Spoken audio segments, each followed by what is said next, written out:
So yeah, you got that to look forward to. I look forward to pumping out new episodes. Hopefully, we'll have that new episode up for you as soon as this weekend or early next week.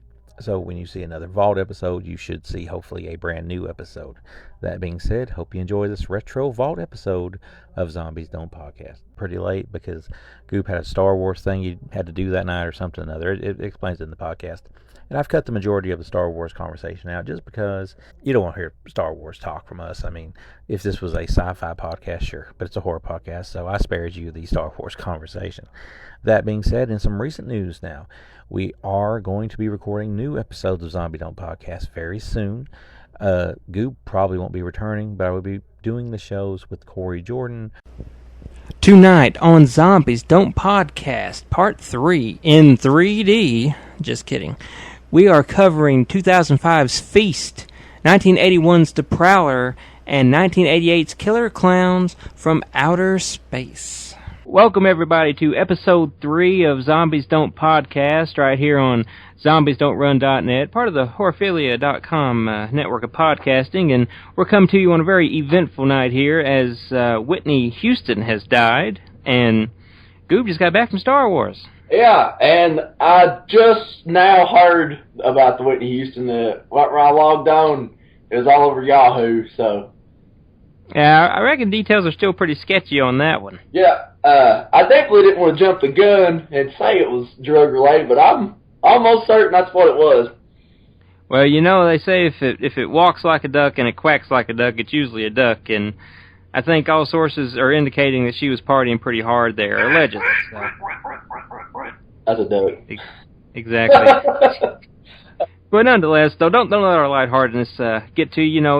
Rest in peace, all that good stuff here. We don't like hearing nobody kicking the bucket. But now, as far as the Star Wars thing goes, this was the big 3D Star Wars. This is Episode 1, the Phantom Menace, right? Yeah. And as a Star Wars geek, as a Star Wars geek that I am, I went, paid the money. Let's have it. How was it? It was just like they watched it on my television. Like the 3D there wasn't no 3D. It was like I was kind of watching it through like a window or something. I don't know. Like anything, epic. Of course, I'd get pumped up because I knew what was going to happen. I was sitting there telling my wife I had to explain everything through the movie. Was it a packed house? Surprisingly enough, it was kind of bare. Oh no. Yeah. We've got 3 horror films coming up for you tonight. We got 1981's The Prowler, we've got 1988's Killer Klowns from Outer Space, and we got 2005's Feast. So we'll be right back, and we'll get with those movies right after this.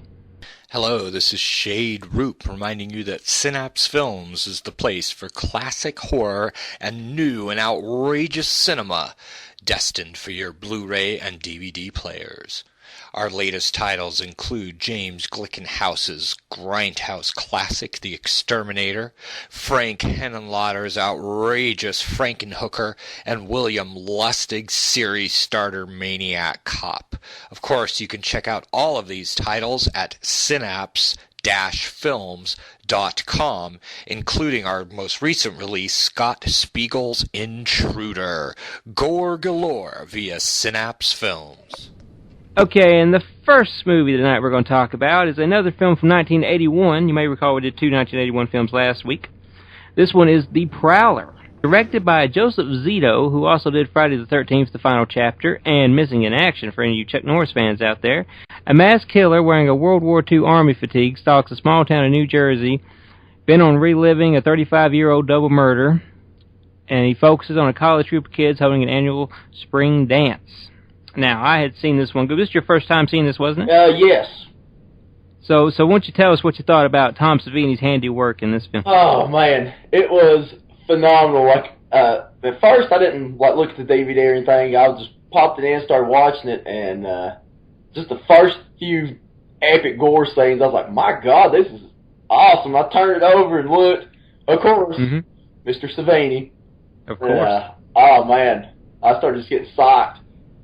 And did you really dig the army getup that the killer was wearing in this? Yeah, man, I really liked it. It kind of reminded me of like My Bloody Valentine a little bit, Yeah. the suit-esque of it. I wonder if it's like one of the more uncomfortable killer outfits to wear there, because that guy's pretty decked out there. God, yeah. He's a whole Swiss Army knife. And he's carrying around, let's not forget, he's carrying around pitchforks and knives, and, I mean, there's some really great gore scenes there, and there's, of course, that shower scene, which is pretty famous. Did you dig the shower scene? Yeah, the shower scene was pretty epic. Like we always say, my favorite gore scenes is the stuff that don't cut away, and this one's got a lot of scenes like that. And like every one of these horrible events that happens in this film, it's all because of a Dear John letter somebody receives at the start there. Now, ain't that something? Yeah, love is a crazy thing. Apparently so. I mean, this guy, he's just so pissed off from the whole thing that he just wants to take out everybody. And apparently, after so much time has passed, he decides he wants to do it again. Yeah. Of course, my only problem with this movie is I love the gore. I like the way the character looks and all that stuff. I really like the film overall, but it seemed like at times in between the kills, it seemed like things had started to drag. Did you think anything dragged, or did it seem pretty good to you? That is exactly one thing I was going to say about it. It definitely, started off with just back-to-back, stalking and killing, and, it kind of keeps you on the edge, and you're like, oh, man, what's going to happen next? But then, I don't know if they was trying to set up the suspense aspect of it to, like they said, well, we've done enough killing now, let's try to make it where people is wondering when he's going to pop out. So, like, there's definitely a dragging point in the movie. Yeah, one point that really caught my attention as far as the dragging went was during the heading towards the home stretch of the film, the Prowler here is chasing one female around, and they get into this dark room, and she's hiding, and you get like a shot of her hiding, and it goes to a shot of the Prowler standing there looking around, and then you see another picture of her, and then it goes back to the Prowler standing there looking around, and it does that shot like more than once there, and it seems like it was like either they're stalling for time, or like you said, maybe it's just some sort of a bad effort on them trying to build the suspense there. Oh yeah, let's not also forget whenever the deputy calls the sheriff, hang on, let me go check on him. It sounds like this, folks. You get that for about, I bet you it was at least 4 minutes.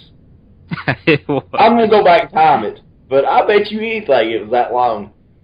I know, and that seemed like you got a film that's pretty well straightforward. There's not a lot of comedy bits in it, but then that right there, it stands out because it's funny and it's ridiculous at the same time. But it's like in the middle of all this drama, we got that. Yeah. And of course, I do want to mention the one scene where a knife blade or whatever it is shoved up somebody's face, which is really, really cool. That would have to be a really sharp knife. Oh yeah. One of my favorite scenes in this movie is the girl, she's swimming out in the pool. Prowler gives her a boot to the face and jumps in there and starts just wailing on her neck, like just digging into it. But the best part of that scene to me is when the Prowler lets go of her, she falls underneath the water, and there's an underwater shot, and it holds so long, and it looks so creepy.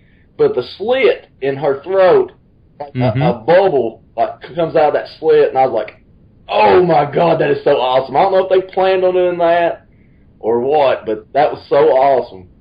I say that's probably one of those added bonuses where they don't plan on it, but it looks so awesome when it happens. They're like, well, we're going to keep this. Oh, yeah. Did you happen to check out any of the special features with Savini talking about his effects there? I think it has some special features. Yeah, I watched how they did a lot of the scenes, like how they had to, go over and make sure they got all their shots. But talking wise, I didn't hear any of that. Yeah, this come right along that time, like we talked about last week. He did The Burning, he did The Prowler, and it seemed like they might have been one more movie somewhere along the way he was doing real close together there, but he had really hit a stride during this point of gore effects, and I think that's probably like the highlight of the film. Yeah. Overall, and I guess my rating on it, given ratings, I went with a 6.5 out of 10. And it's not that I didn't like the film, I did like it, but I liked the gore more than anything. As far as the rest of the stuff, it seemed like it dragged a little bit too much for me in parts. What would you give it? I gave it an 8 out of 10. I liked, the gores and stuff.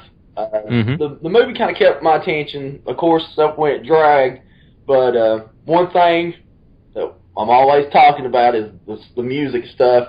And like I said, I didn't look at the box, but when I listened to music, I was like, man, this sounds just like Manfredi, you know, from Friday the 13th. Like, this sounds just like that. And I looked, and Richard Einhorn is the guy that does the music. But man, he uses those violin strings just like Friday the 13th.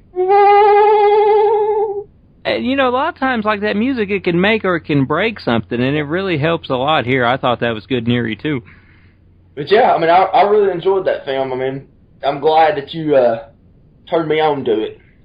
Oh, well, I knew you liked Savini. We had to watch it, because some people consider this to be, like, among, like, some of his best work, and I've seen a lot of his good work, and I think there's some really awesome stuff here that if you're a gore fan, you're going to like. Oh, yeah. And, of course, if anybody would like to check this out, it's a Blue Underground release. It's on DVD and Blu-ray. I've heard the Blu-ray isn't that spectacular, but it's probably a little bit better than the DVD, I would assume. Not that the DVD looks bad. Would you say DVD looked all right? Yeah, it looked real good. Yeah, Blue Underground usually does a pretty good job cleaning their stuff up before they ever put it out there. And, of course, now that would lead us to our 1988 film. So we're heading deep into the 80s here with Killer Klowns from Outer Space. Of course, Steven, am I pronouncing Chiodo? Is that the last name? Chiodo? That's right. I believe there was a rock band, Chiodos, that named herself after, like, this guy or his family, because pretty much his family had something to do with all of the film. Yeah, it might be... Yeah. I've always heard like Kados and stuff like that, but I think it's Cheetos or Cheetos. Cheetos. We'll call him Cheeto. He's Cheeto. Watch, we'll be like way off, and it will be something like like something we're completely off on. Anyway, it's like I've never really heard nobody pronounce the name of Cheetos the band, but I think they're named after this dude, and I think it's Cheetos. I think. Hope I'm saying it right. Fulci, we'll get it right one way or the other. And, of course, the plot for this one is pretty simple. It's aliens that look like clowns come from outer space and terrorize a small town. You know, this movie is probably one of those love it or hate it films. It's probably one of them films that you're going to have to watch more than once, even though you will get a kick out of it the first time. And, there's some great effects mixed in with the comedy here, but there's just a lot of funny stuff in this film. I know you're a big fan of this film, so what is it about the film that makes you love it so much? Yeah, I don't know, like, just the characters in this movie is real good. There's no boring characters in this movie to me. Every one of them, I'm interested the whole time on what they got to say. And even the aliens, the clowns themselves, they're good characters. Because they kind of got like a personality that kind of goes through their own character. So, I mean, I think that's one thing that really gets into it. And, of course, the Dickies with the soundtrack playing Killer Klowns from Outer Space. I mean, that's just an awesome song altogether. It is. I was listening to that earlier today. That is pretty catchy. Killer Klowns. We'll have to insert the music here. Oh, yeah. I think it starts off really good. Like, you got the old man and his dog, when the circus tent lands in the middle of nowhere, and... Pooh Bear, where'd that dog go? He kills me. His accent's way better than mine. I think he's got all of us beat with his accent. I'll be hornswoggled. This is the part, like, what's that? He goes, where's my dog? Yeah, Pooh Bear, I'll tear this thing down with my bare hands. Of course, he also tries to punch the thing, and that doesn't work out very well either. Yeah, he grabs that wire, he goes, damn, this thing's wired. And it's like, it's creative. I mean, maybe when you look back at it, you can give it a lot more, what is the word I'm looking for? A lot more perks for being as creative as it is, because one scene, the clowns are obviously chasing after somebody in the movie at one point or another, and they decide that the best way to do that is to take out the balloons and make a dog to chase them. Oh, yeah. And, of course, you got the wall shadow scene there with the little hand puppets. That's real cool. One of the things I thought was the funniest things of the movie was, when the people were inside the restaurant there and they're eating, and there's a little girl, and she looks outside, and there's the one clown outside the restaurant. He's luring her out there. Of course, she doesn't know it, but he's got the big old hammer in his hand. Am I wrong? Am I a little too morbid to kind of wish that maybe that scene had ended up with him smashing her with the hammer? Am I just being too cryptic for that? That's pretty hardcore. Because when I was going to start talking about that scene, that always freaked me out. Whenever I watched it when I was younger. that's one of the perks of having, you know, an older sister that wanted to freak you out. So she'd always go rent Killer Klowns from our space, and it freaked me out. And that scene right there is definitely freaky. That's probably the most freakiest part in the movie. Yeah, and you know, I can see where if anybody's got like a clown phobia, you know, there's a lot of people that's terrified of clowns. You know, not that they'd probably be able to watch this film anyway, but if you ever got them to watch this movie, I believe that would be the one scene when they decided they didn't want to watch this movie anymore. Oh yeah. And what about our asshole cop we got here? Yo, man. Yeah, I like that Mooney. He God, the phone calls he takes and stuff is just classic. And you know, you don't feel sorry for him. No. I mean, of course, when he does get his, you're like, oh God, yes. And he gets his in a pretty epic fashion there too. Yeah. I mean, there's a lot of really creative ways that these clowns are doing people in, you know, when they are doing them in. I know there's a lot of cotton candy cocoons and stuff going on here. Now I watched this, but now I'm getting a little sketchy on the plot here. Now they are using their guns and whatnot, and they're turning these people like in the cocoons made of cotton candy, Correct. and I believe they're planning on eating them. Am I right? Yeah. Basically, what I've gathered from watching it over and over and over again, that they landed, and when they go, you know, like whenever, oh man, what the two main characters, Debbie and Mike, I think that's their names. They go into the tent of sorts, and you know, like when they first go in to the one room, if you notice, all the racks are empty. There's no cotton candy hanging up there. There's a couple, you know, there's a couple on the bottom, but like the racks are empty. And then closer to the end, when they go back in there with the cop Dave, all of them's filled up. So what I gathered is they come to Earth to stock up on blood, you know, and stuff. Yeah, that would make probably the most sense, I do believe. And you know, it's kind of like the film gives you like three main characters in a way. You know, you've got the two you talked about, then you've got the cop. And the cop is an ex-boyfriend, right? Correct. Correct, yeah. And then of course you've got the two guys driving the ice cream. The Ramsey brothers. Yeah.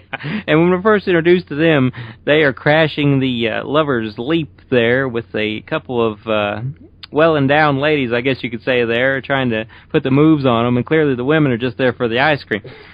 Man, I hope I said their names right. I think that's what it is, the Terenzi brothers. That sounds right. I always get them mixed up with the Ghostbusters 2. Like the names. Yeah. But yeah, man, I do love that movie. But like, I think it just holds a place in my heart, just growing up with it. I think that's the reason why I like it so much. Yeah, it's just like, you know, like Kiss. Nobody's in between on liking the band Kiss. You either like them or hate them, and this movie falls in that category. You either gotta like it a lot, or it's just not your cup of tea. You know, you might not believe this, but like, I see where you hold the place with this movie because you grew up watching this thing. You know, I didn't see this till last year. It was the first time I ever seen it. Wow. Yeah, and I mean, it's one of the movies that I would go into Walmart, and of course it's so old, they'd always have it on like their $5 rack or something, and I'd always look at it and be like, man, I'd like to watch that, but I never got it. And you know, it was last year when I finally got around to seeing it, and I did like it. You know, it's a PG-13 horror film, so which was pretty odd back in that day. Well, you know, it's there's a lot of weird stuff that got like PG-13 ratings back then, and it's a little off subject, but have you ever seen the movie The Wraith with Charlie Sheen? I've heard of it. He's like a specter. He's like a ghost. He comes back from the dead. Yeah, man. I mean, that's like, you know, he's killing people left and right, and you've got a chick showing her boobs, and it got a PG-13 rating. Whoa. Yeah, these days that would never fly. But now Killer Klowns, I almost would think Killer Klowns would get an R rating if it was released today, maybe. Yeah. Yeah. I don't think they would go for the PG-13 thing because I think, who knows though, maybe they want to terrify kids, and this would definitely be a movie if you want to scare kids to death, I do believe. Yeah. And we definitely got to talk about Tiny, the small clown. Yeah. If anybody watches this that ain't, you know, watched it before, definitely watched Tiny's scene whenever he's riding on a bicycle. He's got a little bicycle and he pulls up on a gang of motorcycle thugs and he wants to kind of... God, that is a classic scene. Of course, then the one guy's got to ask the stupid question of, what's that, what are you going to do, knock my block off? Yeah. Yeah. That's the wrong thing to ask a midget You're clown. right. And, you know, Like like boxing gloves. Oh, yeah. he's fully prepared to knock some blocks off there. And, you know, that's, I mean, it's like stuff like that that makes it entertaining for me. I really did think it was entertaining.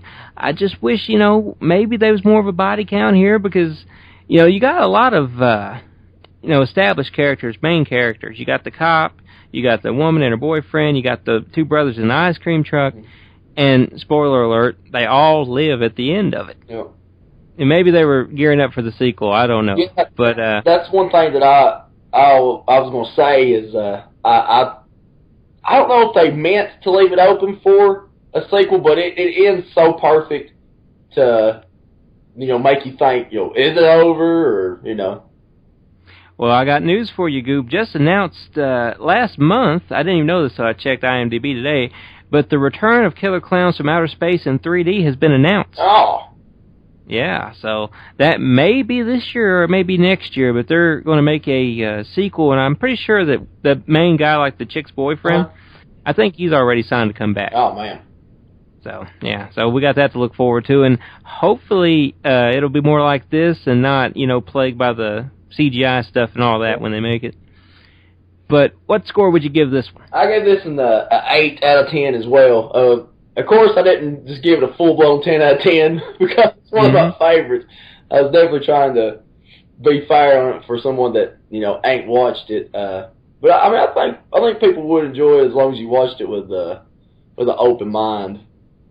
Yeah, you know, and I think it's fun and everything, and I gave it a 6, but, you know, I think out of everybody that I've known, I'm probably the person rating it the lowest, but I think it's got a lot to do with the fact that I'm the person that's seen it the soonest, you know, like more recent. Like you and other people that I've known that's grew up watching this, man, they all love it. And they would all give it a score, I think, somewhere around the same neighborhood that you gave it.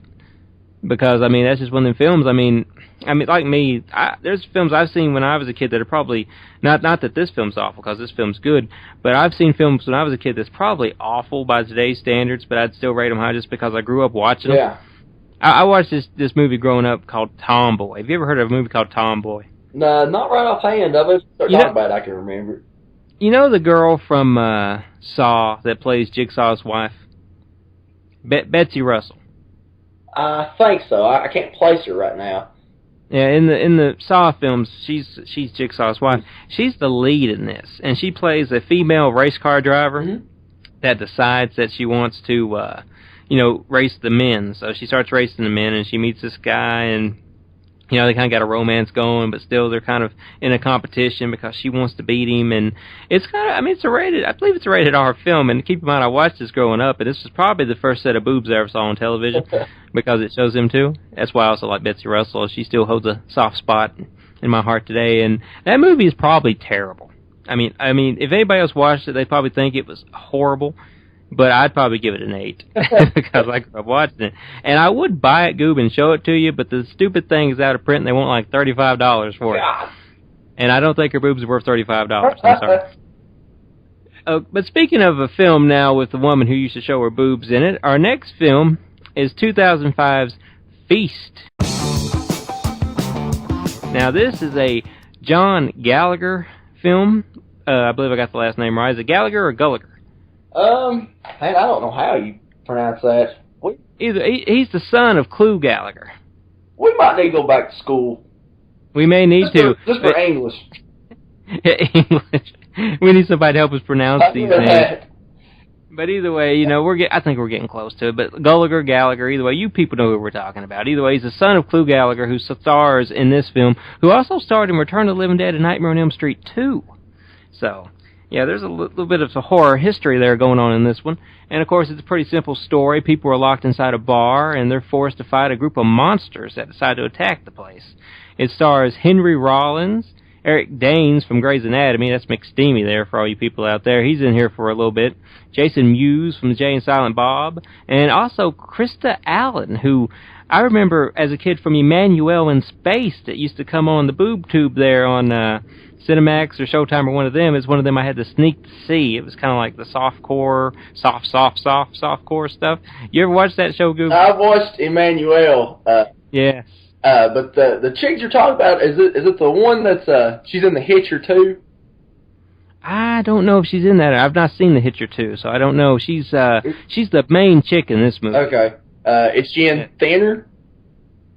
I don't know. I've not seen Thinner either. I'm trying to think something else she's in. I can't, but I went blank. I know she's in something else, and I have so drawn blank Is on she it. the one that loses a child in this movie?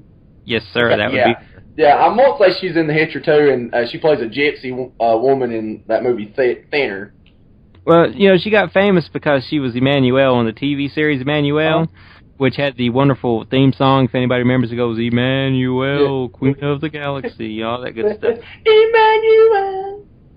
Hey, that probably put me through puberty, that show did, but that's another story. Nonetheless, though, I really like this movie, and I suggested that Goob watch this movie, because up to this point, you hadn't seen this movie, right? Correct. Yes, and I really love this movie because I remember watching it on Project Greenlight or whatever it was with Ben Affleck and all of them, where this guy won the thing and he got to make a movie. And I really like the movie because it takes everything that's typical and it flips it around, and people die that you don't think will die, and people live that you don't think will live.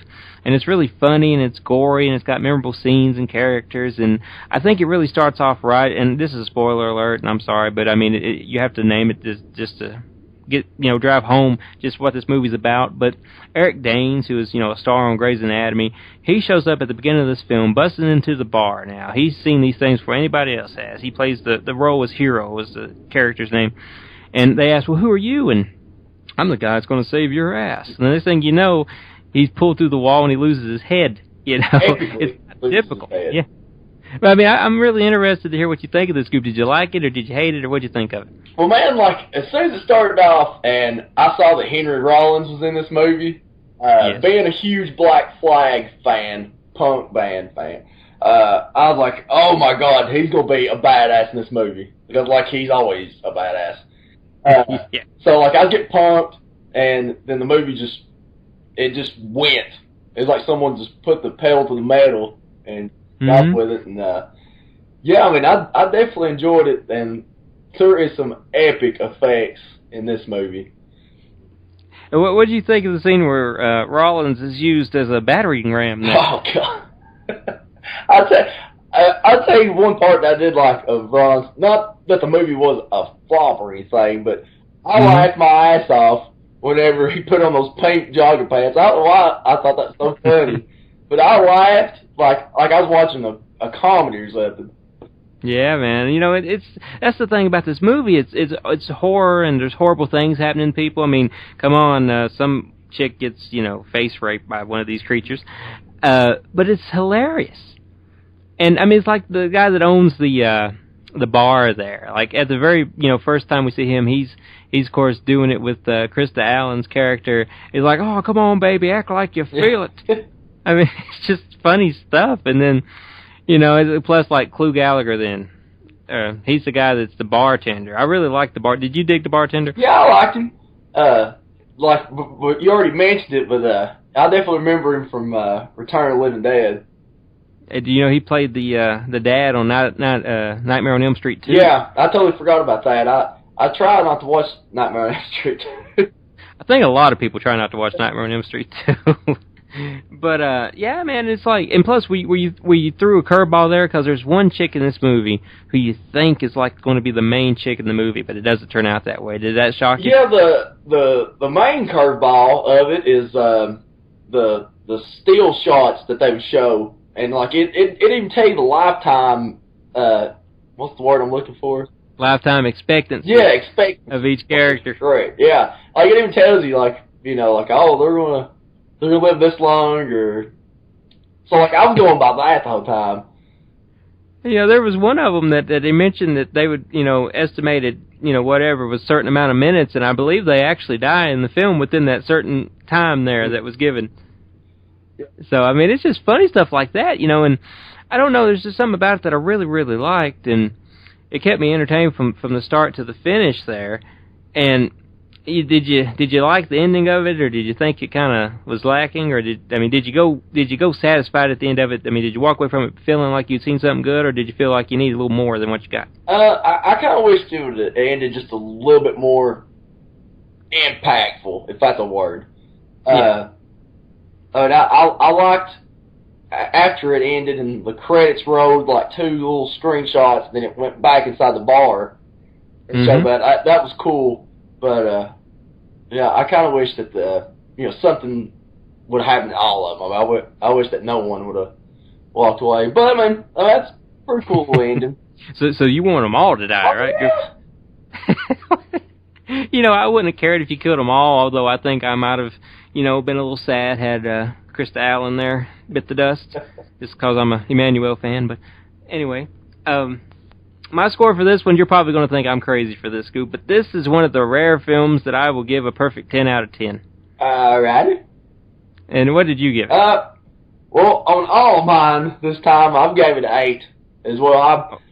3 8. Yeah, I really liked it. The only thing that kind of got to me is the monsters. They're a little hard to look at. I guess that they did that on purpose, like with the screenshots and stuff.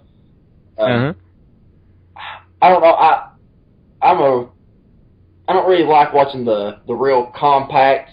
You can't really see what's going on. That kind of gets to me on some movies, especially like with monsters, because I'm all the time wanting to see what they fully want to look like. But I guess that's probably the point of the movie. That way you can put your own spin on what you think that they fully look like.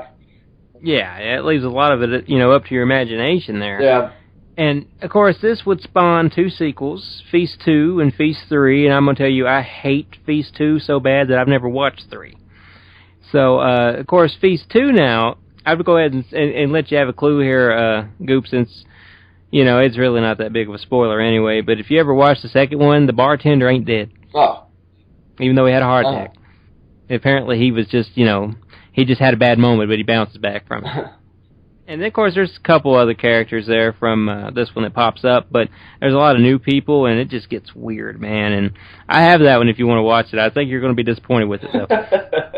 And, of course, like I said, I like this movie so much that at the beginning of the new decade or whatever, 2011, we was asked to do a list from where we make our top 10 films of the past decade, which would have been 2000 to 2010. And I listed this at the top of my list, and I know that covers a lot of ground. At the time when I made the list, I hadn't seen Inside, I hadn't seen Martyrs, and I hadn't seen Let the Right One In.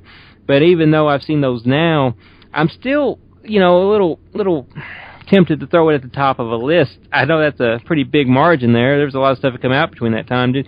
And plus, it's random here, Goop, but while we're at it, what was probably your favorite film of the past decade? Do you have any idea? That's kind of a hard one for me. It is. It's like, if you asked me, like, on the spot what my favorite 80s or 90s movie was, I'd have a hard time answering that, too. And I was sitting there and I was trying to make this list, and at the time I hadn't seen those other ones. Have you seen Inside or Martyrs or Let the Right One In? Have you seen any of those? Let the Right One In. I've seen it. Yeah, you probably like Inside. That's a real graphic one. It's foreign. Mm-hmm. That in Martyrs is foreign. Well, they're all 3 foreign. But this is probably the best American one to me, although I did like, I had on my list Grindhouse, the whole Grindhouse movie. Well, and I know this might be blasphemy for some horror fans and stuff. I don't know how they swing that way, but I really enjoy Rob Zombie's films. I like Rob Zombie films. Well, whenever I went and watched Halloween, of course, Rob Zombie's Halloween, I wasn't pleased with it in theaters. Yes. But then at the time, I was still wanting to go with collecting everything horror. And when it came out, I was like, all right, I'll get the unrated DVD. And, man, it's a totally different movie, and I fell in love with it. Yeah, I mean, I like it. The first one, I like the first one a lot. Yeah, well, the second one's the same way. I went to theaters, and I wasn't pleased with it. I went back to the theaters and watched it again, and I kind of liked it. Same, scenario. I got the DVD and watched it, and man, the DVD is so much better, because it's got the scenes, I guess, that whoever, did not want in the movie. Yeah, well, you have the director's cut. Yeah. Oh, man. I enjoyed it. I mean, like the stomp that Michael Myers does in part 2, that guy outside the strip club. God, man, that is brutal.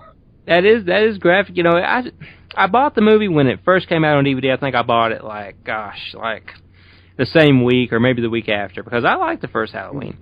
And I've only watched it that one time, so obviously I need to go back and visit it. But I wasn't really blown away on the second one. I think what really threw me off was, and I've told this, you know, a million times, and maybe, you know, you might understand more where I'm coming from on this, but he completely changes the Laurie and the Loomis characters from how we're used to them being. Yeah.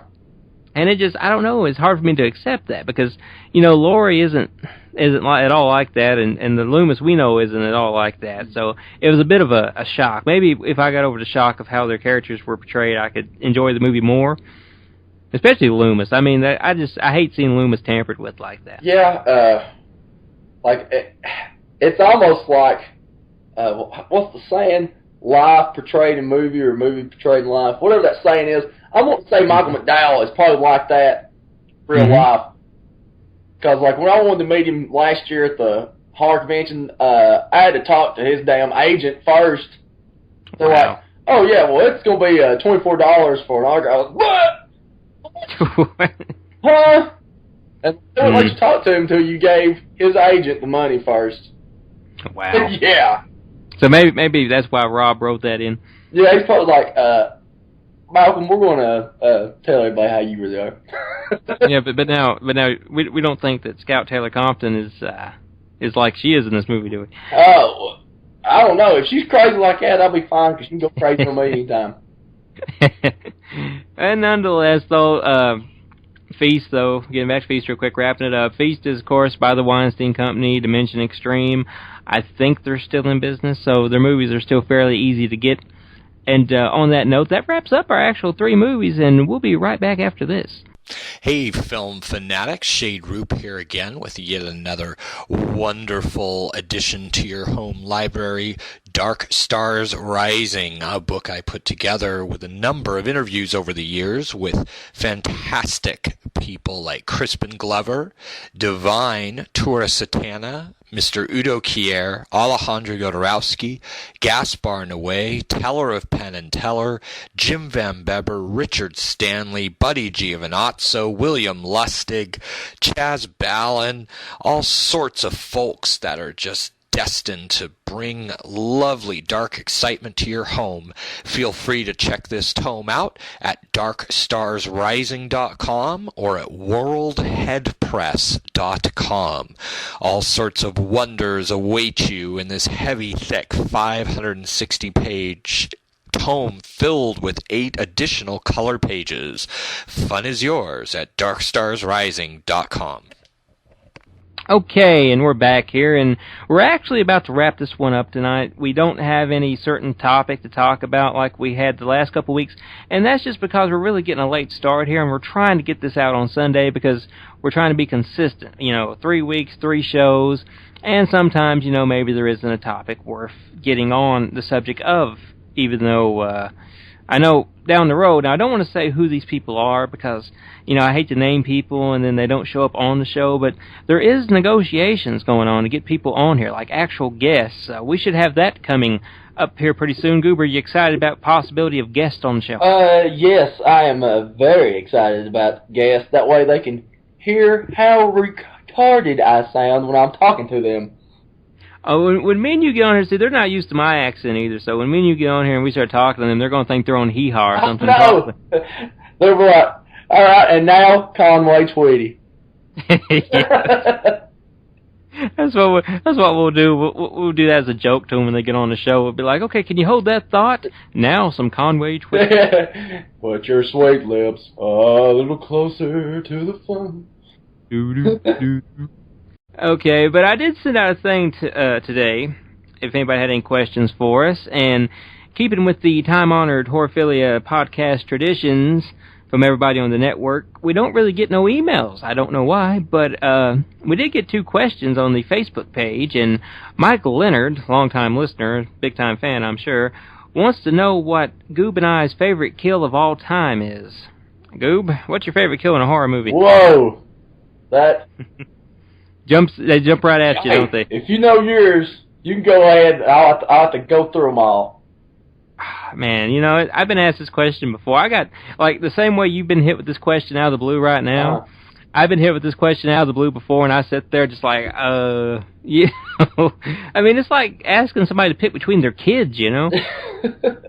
It's like, yeah, which one do you like best? So I like them all. But if I had to pick one, I don't know, like, kills that come off, you know, top of my head just thinking. Even some of them probably ain't the goriest, but, you know, the kill scene in Suspiria, like the first chick that bites the dust, you know, you see the eyes in the window, and then the chick gets hung high and all that good stuff. You know, it's pretty, you know, dramatic the way she dies.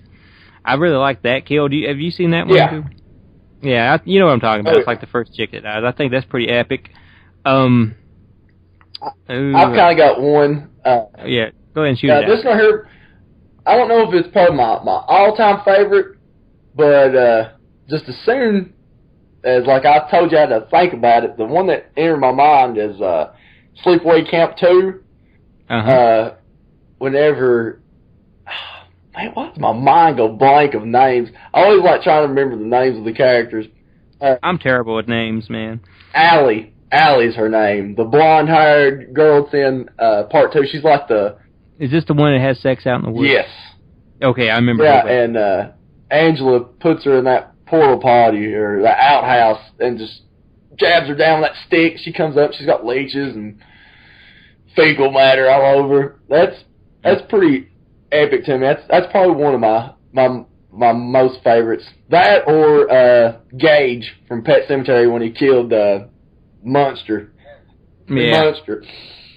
You know, people think I'm like an Argento fanboy here, but in the movie Tenebrae, there's this chick that loses a hand, and when she jumps back from the hand, it's like the blood just goes all over the wall.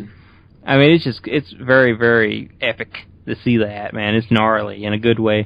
I love that, and I don't know, you know, the gorier the better, usually with me, but I also like creative stuff, too. So anything that's like creative and looks like some effort was really put into it, like, I mean, as far as kills go, you could probably throw the whole raft scene from The Burning in there. I like all of that, the whole raft scene. But yeah, man, I mean, that's a tough question, and it's hard to pick, especially when you watch as many movies as we do and you see all these kills. Well, oh, wait, I can't forget the one from Intruder, where the guy's head gets sawed off there. Oh, man. Yeah. I don't know what you call that thing, but he saws that dude's head right off, man, and that may be the top one for me right there. Yeah, that's pretty epic. And, of course, the only other question we got here was Jason Lloyd from the Horophilia podcast asked me if how I feel about tags on screen in films. That's I'll explain this to you here, Goob, is when you get the movies, the reviews sometimes, when you get the from some companies like the burned off ones, they'll throw a tag. It appears on the film sometimes at the bottom and say, this is copyright, blah, blah, blah, you know, whatever. It just pops up at random times. Those are okay, but here lately there's been some companies that they throw it's like a transparent-ish tag that takes up almost the whole screen over the whole picture there, and it's just so annoying, man. I hate that. I'll show you that next time you're around, man. It's awful. Yeah. Because I can deal with, movies are going to leak anyway. But when you throw a big thing like that over the movie just to try to stop somebody from leaking the movie, it doesn't really do much besides make the person reviewing the movie have a very awful time, because it's hard to pay attention to the film when you've got a giant copyright thing. It pops up in the middle of the screen. I can understand the ones at the bottom and all that, but when they do the whole screen, it's just too much. But I'll show you that. Luckily for me, though, I've moved on to the level now where most people are just sending me the real thing, so I don't have to deal with that as much. Yeah, I guess where they think, well, I guess there ain't no thinking to it. This, technology's everything now, so they're like, well, there ain't no sense of us, sending out something that ain't out yet, for someone to leak it, and I guess that's their way of trying to cover their self with it, but I would guess so.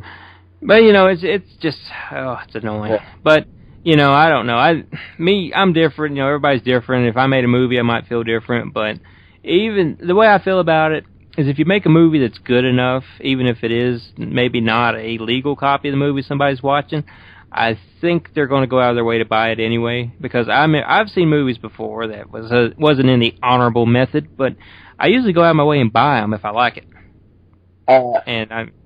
Yeah, I mean, I need to throw in one more kill real quick. Oh, go ahead, sir. Jason Takes Manhattan, the guitar scene with chicks playing the guitar in the bottom of that ship. Oh yeah. God, I love that. I thought she was gonna mention the boxer there. He's like, take your best shot. Yeah. That's like what you gonna do? Knock my block off? Yeah. Yeah. Like ever since you asked me that, like my mind's just, I've got like a collection of just scenes just run through my head. I'm like, oh. And I hope all you listeners know that as soon as we stop the recording process of this podcast, Google will remember probably 20 more of them that he would like to mention there. Yeah. That's what I'll do. I'll be sitting here editing the show, be like, oh, I forgot that one. Just edit yourself in there. Yeah, maybe one day when we start to close the show, we can just do like a whole segment on kills there or something. That was good questions. Good questions. It was good questions, and if you guys got any more questions you want to send us for the next show, there's the newly created email address, which is zombiesdon'tpodcast@gmail.com for anybody that wants to shoot us a line or a comment. You can't hit on Goob because he's married, but you can hit on me if you're female and single. Oh, yeah. And with that being said, we will bid you adieu for this week. Not sure what we're doing yet next week, but I'm sure we'll have it announced in the middle of the week sometime. And Goob, I'm going to put you on the spot again. You want to take us home on this? You want to leave them with some parting words there? I want to leave them with this. Check your nose for loose hairs, and may Jason Voorhees be with you.